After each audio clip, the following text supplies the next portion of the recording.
Start करो, already Krishna साहब order कर दिए हैं। हाँ,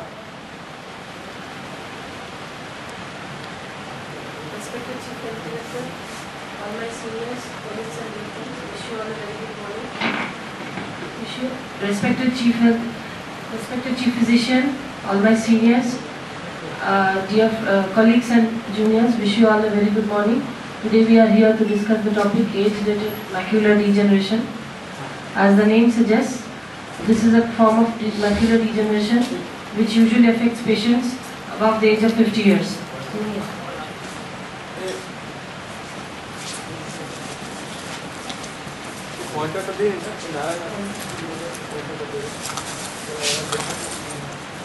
With the advancement of medical sciences, there is increase in life expectancy of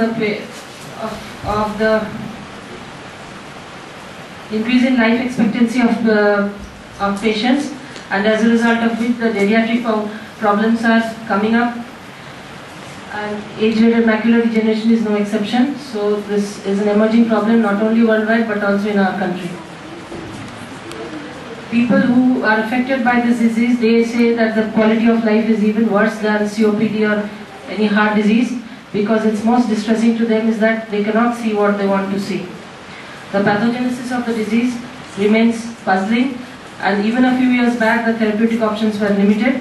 However, with the advent of anti-angiogenesis agents, the targeted molecular approach has offered some new hope. In the past, age-related macular degeneration was classified as dry or non-exudative type, which was more common, accounting for 90% of the patients, and wet form of the neovascular forms. But however, recently it has been modified and now it is classified as early and late type. The early form of the disease is characterized by presence of drusen and retinal pigment epithelial changes. And the late form of age-related macular degeneration is characterized by presence of geographic atrophy and choroidal neovascular membrane. We will elicit each of the in a more detailed way. Coming to drusens, these are usually yellowish white excrescences which are present at the level of the retinal pigment epithelium. Actually, they are present in between the Bruch's membrane of the choroid and the retinal pigment epithelium. They are of two types. They can be hard drusens or soft drusens. The hard drusens are usually smaller in size, they are discrete and well defined, and whereas the soft drusens, they are more large, confluent and indistinct. The hard drusens in angiography usually are brightly hyperfluorescent, whereas the soft drusens, they fill up more slowly. This is a hard drusen. This is the macular area. This is the foveal area. You can see yellowish white, spots which are well demarcated, and usually they are present in the posterior pole of the retina. This is an example of soft drusens. They are much larger and have less distinct margins. Coming to geographic atrophy. Geographic atrophy occurs basically when the overlying retinal pigment epithelium gets atrophied, and so that there is bearing of the choroidal vessels, and the choroidal vessels are more distinctly seen. They can be because of drusen related or following retinal pigment epithelial detachment. As the drusens regress, the overlying retinal pigment epithelium gets atrophied, and this gives rise to geographic atrophy. And when the large drusens, they become slowly confluent, the overlying they cause a retinal pigment epithelial detachment, which is drusenoid type, and that also gives rise to geographic atrophy. The last form, which is the wet form, is called the choroidal neovascular membrane. This is usually less common, but however, it is devastating because the vision loss is severe. Actually, the Bruch's membrane is a very tough membrane of the choroid which prevents choroidal vessels from growing into the retina. With age, the Bruch's membrane becomes thin, and there can be breaks or cracks in this Bruch's membrane. And what happens is that the choroidal vessels, they grow into the retina and result in this choroidal neovascular membrane. These new vessels which are formed, they are more leaky. So they cause exudation and edema of the retina. They might even break and causing hemorrhages, subretinal and sub-RPE spaces. They are of two types, angiographically divided into classic and occult type. The angiographic classification was given by a landmark study called the macular photocoagulation study. It divided CNVMs into two types, classic and occult type. The classic type is usually there's a discrete membrane which is visible, and usually they become hyperfluorescent and during the early phase and with a late leakage of the dye. Since these are choroidal vessels, they actually fill up during the choroidal fluorescence time, which is in the earlier phases, and they are also leaky, so they leak the dye into the surrounding retina. The occult variety, you do not get any specific well-demarcated lesion. However, you can have late leakage of the dye from undetermined sources. This is an example of a classic choroidal neovascular membrane. This is a fluorescent angiography picture. You can see that there is a well-defined lacy membrane which is coming up in the early phase with bright hyperfluorescence, and as the time is going, this is leaking very badly. This is an occult CLVM. The fluorescent angiography picture shows in the early phases there is no definite membrane, whereas this is leaking in the late phases. The prevalence of the disease: by 75 years of age, more than 25% of the population will have some form of early AMD, whereas late variety of AMD is less common, but it is more severe. It has been estimated that this number is going to rise with time, simply because the geriatric problems are also rising. Age-related macular degeneration has a geographic and demographic predisposition. They are more common among whites and Hispanics and less common among blacks. Risk factors, as we already have seen, there is genetic, environmental and demographic predisposition. There is some role of diet. Consumption of antioxidants seem to deter the disease, whereas smoking seems to be a risk factor. And 5 years risk of developing AMD is increased when there is presence of large drusen or presence of bilateral geographic atrophy. There have been several prophylactic studies, and age-related eye disease study is one of them. They have actually given us very simple scale by which we can measure the risk factors, and the scale from 0 to 4. Presence of an intermediate drusen in both eye is given a score of 1 risk factor. If you have one or more large drusens, that is also given as 1 score. Any pigment abnormality is 1 score. If there is presence of CNVM, then you have a score of 2. Here they have predicted that probability of advanced AMD in one eye by 5 years, if there is no risk factors, is very less, 0.5%. However, if you have a risk factor of 4 score, there is as high as 50% chance of having advanced CNVM AMD in one eye by 5 years. There are a host of prophylactic studies which have been undertaken and still going on, out of which the ARIDS age-related eye disease study 1 and 2 are the most important. The ARIDS study has categorized AMD into 4 categories. One is no AMD. First is category is no AMD. Then you have the early AMD, the intermediate AMD, and the advanced unilateral AMD. In no AMD, if there is no drusens or any a few small drusens in one or both eye, then these patients do not have any AMD. However, if there is several number of small drusens or a few medium-sized drusens, then it's an early AMD. If there are many intermediate medium-sized drusens or large drusens, then there is an intermediate AMD or areas of atrophic thinning.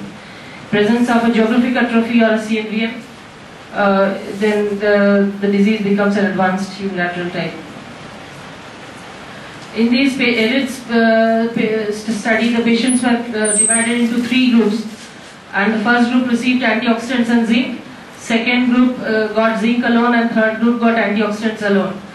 And it was seen that patients with the first group, the reduced risk of developing advanced AMD was around 25% as opposed to 21 and 17% in the other eyes, in the other 2 groups. So they gave a formulation that consumption of vitamin C as 500 mg, vitamin E and beta carotene, zinc oxide 80 mg, and copper was given to prevent copper deficiency anemia because of high levels of zinc. Whereas this was slightly modified in the second trial, ARIDS-2, the age-related eye disease study 2. The beta carotene was done away with because they caused skin yellowing and increase of chances of lung cancer, and zinc dose was also reduced. Lutein, zeaxanthin and omega-3 long-chain fatty acids were introduced in this ARIDS-2 formulation. So the conclusions of this ARIDS study was that patients with early forms of AMD should be monitored annually, and if the characteristics of intermediate AMD develops, then they should be started on antioxidants and zinc. And patients with intermediate and advanced forms of the disease should be considered for supplementation to prevent the loss of developing advancing AMD. Now, apart from prophylaxis, the treatment options available to us is the conventional laser and photodynamic therapy. Then you have anti-angiogenesis, which is coming up in a new way now. Then anti-inflammatory agents, surgeries, and rehabilitation.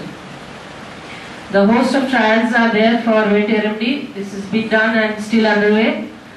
For conventional laser that we talked about, the macular photocoagulation study has been done. There were large number of trials for photodynamic therapy. Then for Lucentis or ranibizumab, there are the Marina, Anchor and Focus trials.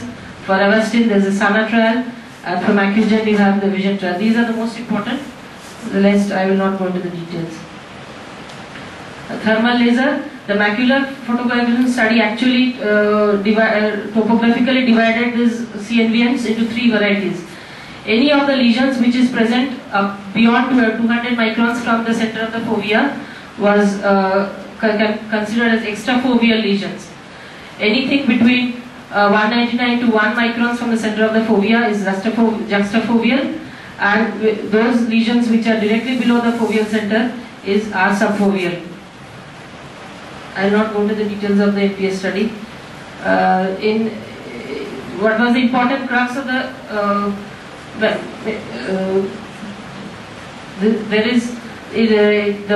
thermal lasers are the treatment of choice in extrafoveal CNVMs. If you have a choroidal neovascular membrane which is away from the fovea, you give a shot of laser and ablate that's the treatment of choice for CNVMs. But the problem arises in case of juxtafoveal and subfoveal lesions, because if you apply laser in these spots, the macula is destroyed and automatically the vision falls. So that is the challenging part for these 2 lesions. Then we have the photodynamic therapy. This is a 2-step process where we inject a photosensitizing dye. Most commonly the verteporfin is used in a specific dose over slowly intravenously, and then a dyed laser is given over the lesion. What happens is that because of the photosensitizing agent, the laser uptake occurs only selectively on the CNVM, leaving alone the healthy retina. So this can be used for subretinal juxtafoveal lesions.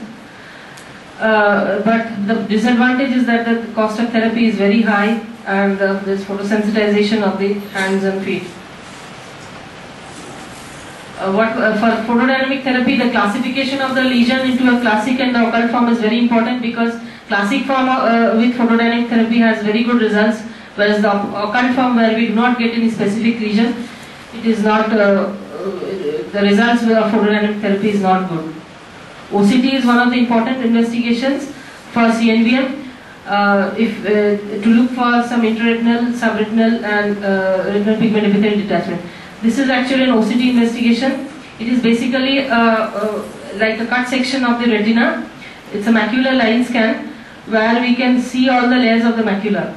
Here, this is the most hyper reflective is the retinal pigment epithelium. You can see that there are some irregularities in this, which is actually the neovascular complex which has been picked up, and there are some bluish spots which are intraretinal edema.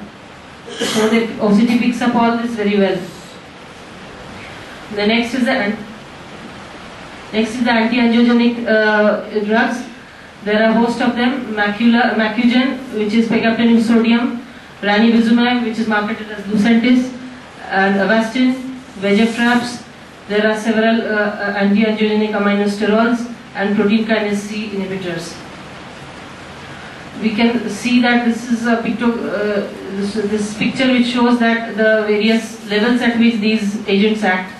There are few cells in the eye which actually produce an angiogenesis factor called the VEGF endothelial growth factor, vascular endothelial growth factor. Now they act on these target cells and cause angiogenesis. Now the Macugen, Lucentis, Avastin and VEGF traps, they act on the level of the VEGFs and they block them from getting attached to target organs.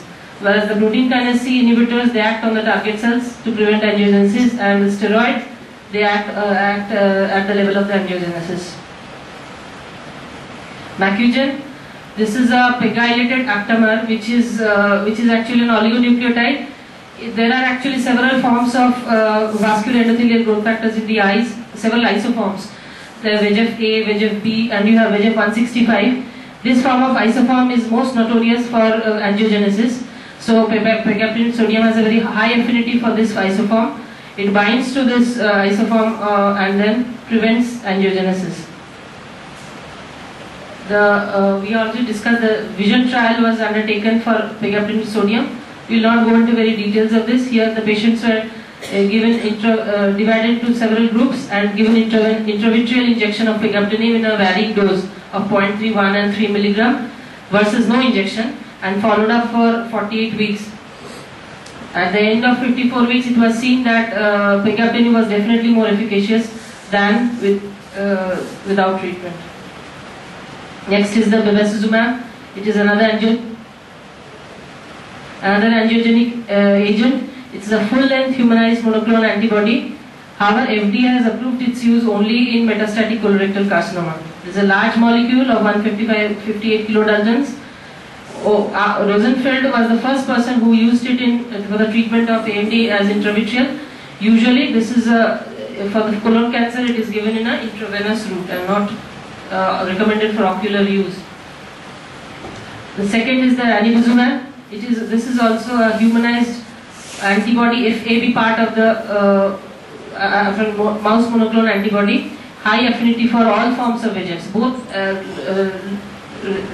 bevacizumab and ranibizumab have actually the pan-VEGF inhibitors. They inhibit all forms of VEGFs. It's a small molecule and completely penetrates the retina and has a very high affinity for compared to Avastin. Here, this is a mouse anti-VEGF monoclonal antibody. The FAB portions of this antibody has been humanized, giving rise to an entire molecule which is bevacizumab or Avastin, whereas only the FAB part has been humanized, and this is giving rise to Lucentis or ranibizumab. Ranibizumab has several trials. The Marina trial, in this, they randomized the patients giving intravitreal injections of 3 doses of 0.3 and 0.5 doses versus no injection, and followed them up for 2 years. And the result of the Marina trial, as you can see, not only was there a prevention of loss of vision, but also there is improvement of vision. In PDT we saw that there was no improvement of vision, but with anti-angiogenic agents you can see that there is improvement of vision after injection. It was more so in 0.5 mg. Presently we use Lucentis in the dose of 0.5 mg only. It is being used in our center also. We have given several injections to these ARMD patients, and we will get a result after 3 months, which we can demonstrate here. Another is the other 2 trials was Anchor and the Focus trials. The Anchor trial, in this compared 2 doses of Lucentis, 0.3 and 0.5 mg versus PDT. It is basically a comparison of PDT, which was previously the gold standard, with Lucentis. The first trial compared PDT with 2 doses of Lucentis. Here we saw that PDT plus Lucentis, PDT plus Lucentis, no, only Lucentis with 0.3 mg definitely has a better result than only PDT. The next trial was PDT plus Lucentis versus only PDT, even here the results are superior, and so Lucentis plus PDT is more efficacious than PDT alone. This was established. We compare ranibizumab and bevacizumab. Ranibizumab is, as you know, a smaller molecule. It completely penetrates the retina, whereas bevacizumab does not penetrate the retina completely. It is has higher affinity than bevacizumab. There are few cases which we did actually at IPRP Center, giving anti-VEGFs at intravitreally, and we can demonstrate the results here. This was a patient who had multiple lucents in both eyes. The left eye had a normal vision more or less. The right eye suddenly developed a dimness of vision, and as you can see that there is a CNVM complex which actually bled hugely, and there was a severe vision loss. This patient, this is the OCT picture at the baseline. This is the CNVM complex of this patient. This patient was given intravitreal injections at 0 months, first month and 3 months. She received 3 injections, and this is the serial follow-up picture. As you can see, by 6 months, again the vision got back to the previous vision of the other eye, and the choroidal, there is a small scar which is luckily away from the center of the fovea, so the visual gain was good, and the hemorrhage also has gone very well. This is the serial OCT picture of this patient. Initially, this is a foveal, normal foveal contour. You have a depression at the fovea. This was lost, but she gained back this after 6 months. This is another patient who had a macular scar, probably from an old insult of CNVM in the right eye, whereas the left eye there was a CNVM which new lesion which has bled also. The right eye was more or less okay, the contour, but the left eye foveal contour, the retina has increased in thickness. These yellow blue spots are intraretinal edema, and this is a subretinal edema, and this huge this is a retinal pigment epithelial detachment. This is the retinal pigment epithelium which got detached because of this neovascular complex. This patient received patient also received 3 doses, and the follow-up in 7 days, 1 month and 3 months, as you can see. Later on, the CNVM complex actually got resolved with the scar, and the vision also improved. This is the serial OCT picture. The pigment epithelial detachment is actually nicely settled. It is very difficult to have such dimness, decrease in the PED of lesions. Then coming to VEGF traps, VEGF trap was this is actually a made from recombinant DNA technology. This has a high affinity recombinant fusion protein, and they actually selectively binds to VEGF-A molecular forms. Several trials are underway. The results will be published in a few years' time. Another is the protein kinase C inhibitors. VEGFs actually can activate several forms of protein kinase C inhibitors, which are the end pathway for angiogenesis. So, when protein kinase C inhibition is done, we can reduce the angiogenesis process. There are Revacistaurin is one of the molecules which is a protein kinase C inhibitor. The trials are being done in animal models now. Another is aminosterol squalene epoxide. This has some anti-angiogenic properties. It is usually not given alone, but in combination with photodynamic therapy. Now, actually combination therapies are being increasingly used. We use photodynamic therapy with all these anti-angiogenic agents to get the best of results. Actually, the rationale is that the anti-VEGFs which we use, they actually prevent formation of new vessels, whereas they do not take care of the established old vessels which have grown into the retina. The photodynamic therapy selectively ablates these mature old vessels, and the anti-angiogenic agent takes care of the new vessels growing into the retina. So this is the rationale behind using them together. There are some submacular surgeries being done. Usually the results are not very good. You can evacuate the hemorrhage, you can remove the choroidal neovascular membrane by excision, you can do macular translocation, but these are actually not do not give any good results. Apart from this treatment, we can rehabilitate these patients. They need refraction, a good refraction, so that they can get maximum amount of benefit from the vision that is remaining with them, you can give them a low vision aid trial, counseling, and of course follow them up with Amsler grid.